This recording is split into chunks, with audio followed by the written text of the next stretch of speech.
Nederlands. Extra Journaal. Vers van de pers. Welkom bij Extra Journaal. Fijn dat u weer kijkt. Het belangrijkste nieuws voor u op een rij gezet. En we beginnen met de stijging van het aantal dengue-besmettingen. De dienst Openbare Gezondheid van Curaçao heeft gisteren aan het eind van de dag bekendgemaakt dat het aantal dengue-gevallen op het eiland aan het stijgen is. In totaal zijn er in de laatste 6 weken 31 gevallen van dengue bevestigd, evenals 1 geval van chikungunya. Er is verder een toename in het aantal aanvragen voor tests in laboratoria.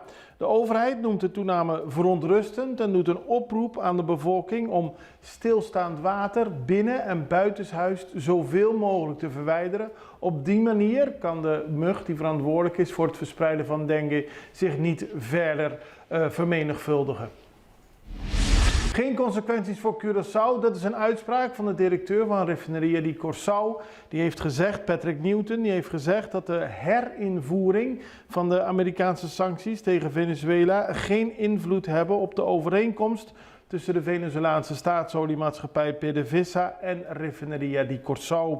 Patrick Newton, de directeur van de Refineria di Curaçao, heeft dat onder meer in de Extra gezegd.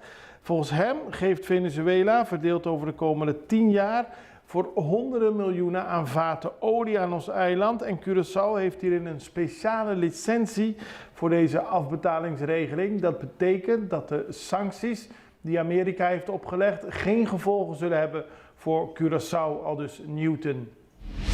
Routekaart Klimaatstrategie Curaçao. Dat is een routekaart die is ingesteld in opdracht van minister Charles Cooper. En in die kaart worden de problemen van klimaatverandering op een rij gezet. Er zijn 3 doelen voor de lange termijn waar Curaçao zich aan moet houden om die klimaatstrategie, die klimaatverandering op te vangen. En er is ook 1 algemeen doel. Nou, dat rapport is nu naar het parlement gestuurd, zo heeft de minister Cooper gezegd. En dan kan er verder worden gesproken over op welke wijze Curaçao zich kan voorbereiden op de verandering van het klimaat en wat het eiland zelf moet doen.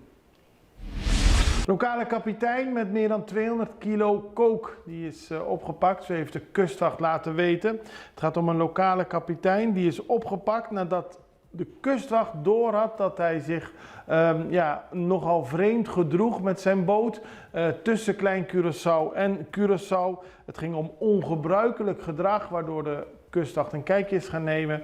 Eerst werd er alleen vis in de boot aangetroffen, maar later dus heel veel pakketten drugs, in totaal 218 kilo coke. De drugs is al vernietigd, de man is gearresteerd en ook de boot is in beslag genomen. Amado Wieltjes herkozen, de voorzitter van vakbond SAP, die mensen in de politiesector vertegenwoordigt, is opnieuw herkozen. Dat gebeurde al in 2020, nu weer. 170 mensen hebben hun stem uitgebracht, daarvan gingen er 157 naar Wieltjes. De resterende 13 gingen naar deelnemer aan de verkiezingen, Marco Laclé. Maar uiteindelijk is Wieltjes dus weer herkozen en hij is er blij mee. FMA begint campagne, dat gaat over het vapen. Fundación Manejo de Adicción de Curaçao, de organisatie die zich bezighoudt met drugspreventie, wil meer bewustwording creëren over het gebruik van vapepennen. Onder jongeren is het populair. Een enquête van FMA brengt naar voren dat 16% van de jongeren een eigen vapepen heeft en 41% deze in de afgelopen half jaar heeft gebruikt. Dat is zorgwekkend, omdat ze vaak niet doorhebben, de jongeren, wat voor gevolgen drugs of vapepennen kunnen hebben op de ontwikkeling van het lichaam. Jongeren kunnen hun aantrekkelijkheid verliezen op een manier die ze niet willen, aldus FMA, als ze zich overgeven aan te veel gebruik van de vapepen of drugsgebruik. Man aangehouden na achtervolging. Dat is een opmerkelijk verhaal van een man die gisteren een stopteken van de politie op de Brionweg negeerde. In plaats daarvan gaf hij gas, ging door de kleine straatjes van Outrabanda. Hij wilde er vandoor gaan, maar is uiteindelijk net achter Kransi aangehouden.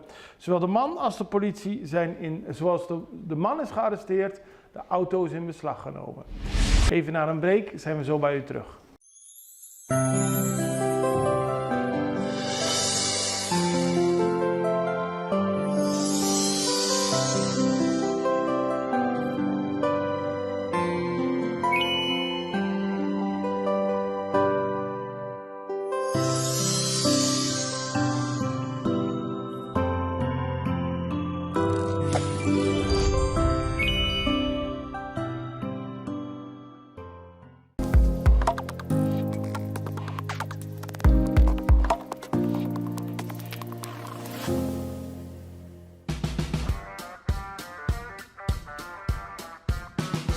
Bom menina Heavy Max Concrete.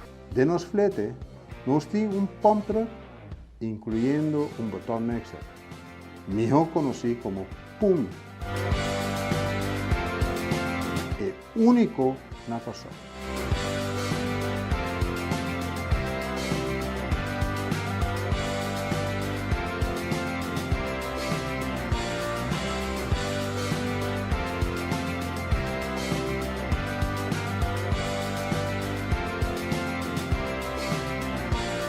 Por el año 2016, nos tiene planta de bloque más grande de Corsol, en Hess 1500. La planta aquí nos puede producir todo tipo de bloque y clenco na diferente color y forma.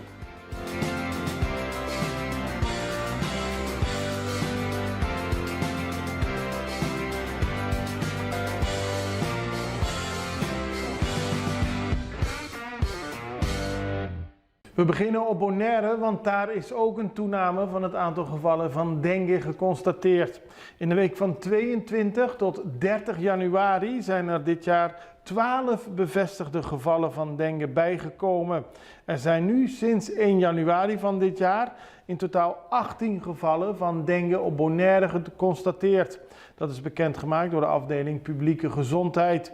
Bij de huisartsen is het aantal mensen met klachten die op dengue lijken iets gestegen. Dit was te verwachten omdat het de laatste tijd veel heeft geregend. Daarmee kunnen de muggen weer eitjes leggen en daardoor kan dengue zich verder verspreiden.